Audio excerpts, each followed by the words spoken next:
Good morning students. Today we can see the chapter 2 data abstraction part 2. In the chapter we have the remaining chapters we have seen now. Representation of abstraction data type using rational numbers. So the data abstractions is the structured program to operate an abstract data.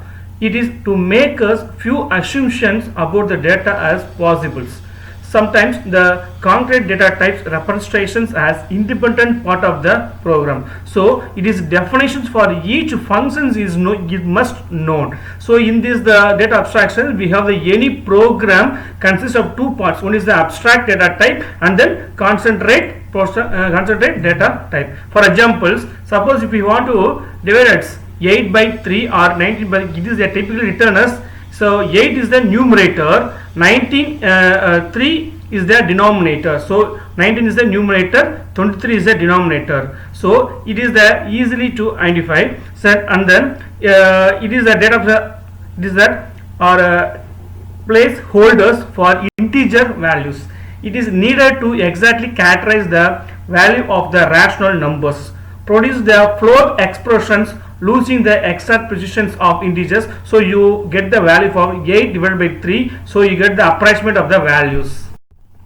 For examples for the rational numbers, we already seen about that constructor and selector. So constructor is a rational number with a numerator n and denominator d. For example, given the rational, okay, so the before the program we can see make city, the same like that is a rational n comma d. So selector we can say as the n is the numer and the d is the what denom. So return the numerator of rational numbers, return the denominator of the rational numbers.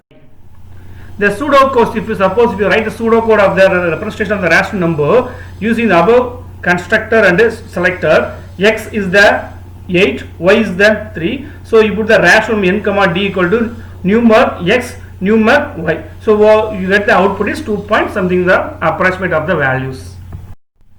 Then we can see the list and tuples. So the list is the implement the concrete level of our data abstraction languages, like we are using the Python. So the Python provides a compound structure. It is called as pair. It is a very important one word. So it is the made up of list or tuple.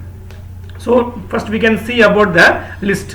List is the constructed by placing expressions with the square brackets separated by comma. For example, we can see this now. So we have to separate it by the comma and then open and closed with the square bracket. So it is also called as the list literal. So we can store here the list, so multiple values. So and then also it can be any type or even of the another list also we can use. For example, given and then in the list we have the elements. How we can access? There are two ways. One is list the 10 comma 20. Suppose if you write x comma y equal to list, so we have to give the one variable of the particular list. So the x is the 10, y is the 20. Suppose if you are using the arrays, I think all of you know about the arrays. In the 11th standard we can see the arrays. So the arrays, it is starting with the values in text, we can say in text or subscript. So lst list variable we can give the 0 means with the first value. Memory we are using in the memory, and the list 1 is equal to 20. So this is the two way of using the list. In both examples mentioned above, mathematically we are represent list similar to the set. For example, list 0 comma 10, 1 comma 20. So where 0 is the in-text position, 10 is the value. So in-text value 1 and then value is 20. So any way of binding two values together into one can be considered as a pair. List as a list or a common method to do so. So therefore list can be used as also called as pair. The representing rational number using list. A rational number is a pair of two integers in pseudocode. So already I informed a numerator and a denominator. I given the same like that. Rational n comma d return. They given the example numer x and then return x, denom x. So next we can see as that tuple. So tuple is the second way to implement pairs in the tuple construct. it is separated by comma, sequence of value surrounded by the parenthesis. It is similar to the list. Okay, it is similar to the list. Cannot be changed element in the tuple, but in the list we can change it. For example, the colors red, blue, green. So I give the values 1, 2. So here also using the arrays. For 0 is the 1, 2 is the 1 is the 2. So data abstraction in structures. It allows us the data abstraction can give the name to set of many memorized cells.